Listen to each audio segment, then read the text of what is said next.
결혼할 때 차도 바꿔줬대. 회사 안에 소문이 돌았다고 합니다. 2년이나 저는 몰랐던 거죠. 여러분 주변에서도 무수히 일어나고 있는 일들이에요. 내가 무시당하지 않을 것 같다라는 그런 심리일 수도 있습니다. 안녕하세요, 신영원입니다.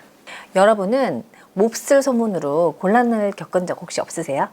오늘은 여러분 인생에서 반드시 피해가야 할 한마디에 대해서 이야기해 보겠습니다. 결혼 전에 한 모임에서 제가 어떤 남자와 사귄다는 소문이 났어요. 저는 그 남자분과 모임이 있을 때 그냥 인사하는 정도였어요. 연락처도 몰랐고요. 한 번은 회사 다닐 때였는데 그 회사를 다닌 지 한 2년 정도 되었을 땐가 다른 부서에 있는 분이 저한테 물어보시더라고요. 신 과장 아버지가 갑부라며? 제가 입사한 이후로부터 계속 회사 안에 소문이 돌았다고 합니다. 2년이나 저는 몰랐던 거죠. 또 한 번은 남편이 저와 데이트를 할 때 차를 바꾼 적이 있어요. 그리고 나서 결혼을 했는데 남편 주변에 이런 소문이 났다고 합니다. 땡땡이 와이프가 돈이 엄청 많은 사업가래. 결혼할 때 차도 바꿔줬대. 저는 그런 적이 없는데요. 어떤 여자일까요? 별 생각 없이 내뱉는 카더라. 이 말 한마디가 대여섯 명의 입을 건너는 순간 놀라운 진실이 생깁니다. 제 이야기 정도는 웃으며 넘길 수 있는 수준이지만 오늘 하고 싶은 중요한 이야기는 지금부터입니다. 우리가 살다 보면 크고 작은 고민들이 생겨요.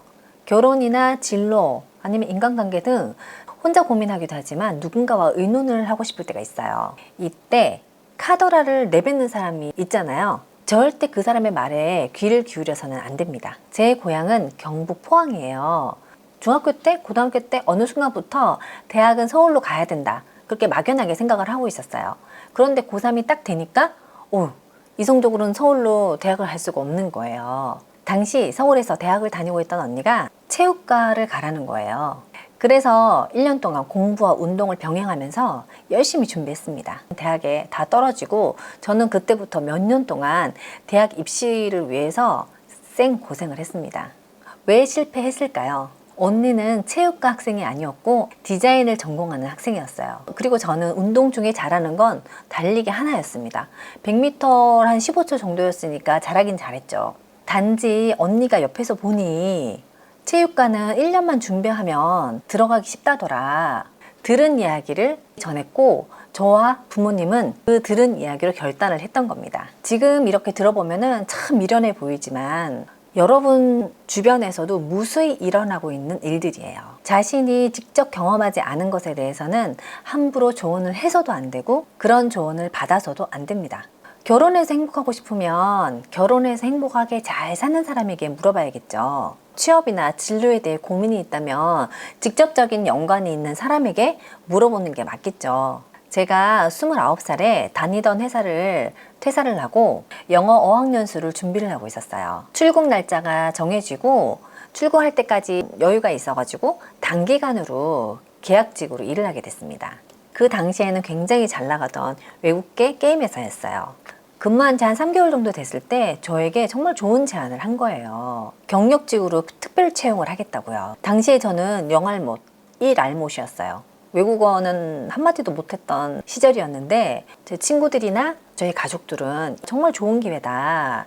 그 나이에 영어 공부를 조금 하고 돌아와서 다시 어떻게 취업을 할 거냐. 누구와 의논을 해야 될까 막 고민을 하다가 그 회사에 여성 임원분께 점심을 사달라고 했어요. 그래서 그분께 물어봤습니다. 이사님이 29살이라면 어떻게 하시겠어요? 이렇게 물어봤거든요. 외국어 공부나 취업은 한국에서도 얼마든지 기회가 있지만 20대 외국에서 살아보는 경험은 시간이 지나면 할 수 없다. 그래서 저는 제 계획대로 뉴질랜드로 떠났어요. 제가 했던 선택 중에서 가장 잘한 일이라고 생각합니다. 우리가 무심코 내뱉는 카더라, 이렇다더라 이 말에 담겨있는 신호는 무책임입니다. 물론 말을 하는 사람 입장에서는 어떻게든 도움을 주려는 선한 의도일 수도 있어요. 그저 잘난 척 하고 싶어서 일 수도 있고요.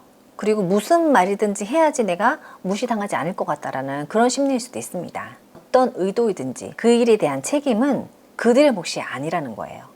무책임한 말을 듣고 섣부르게 실행에 옮기거나 그 일에 인생을 걸지 마세요. 저는 고민이나 선택의 순간이 있을 때 최소한 3명에게 물어보거나 3가지 방법으로 검증을 합니다. 사안에 따라 다르겠지만 나를 진심으로 아끼는 사람, 그 분야에서 지금 현재 열심히 일을 하고 있는 사람, 그 분야를 오래 연구한 전문가라든가 크게 성공한 사람, 이런 분들의 의견을 다양하게 듣고 최종적인 결론을 제가 내립니다. 여기저기서 듣는 카더라 한마디 때문에 여러분들이 인생이 꼬일 수도 있어요. 꼬이는 건 잠깐인데 그걸 풀려면 엄청난 노력과 시간이 듭니다. 오랜만에 영상 준비했는데요. 여러분 인생에 도움되시길 바라고요. 구독, 좋아요, 알림 설정 부탁드립니다. 지금까지 신경원이었습니다.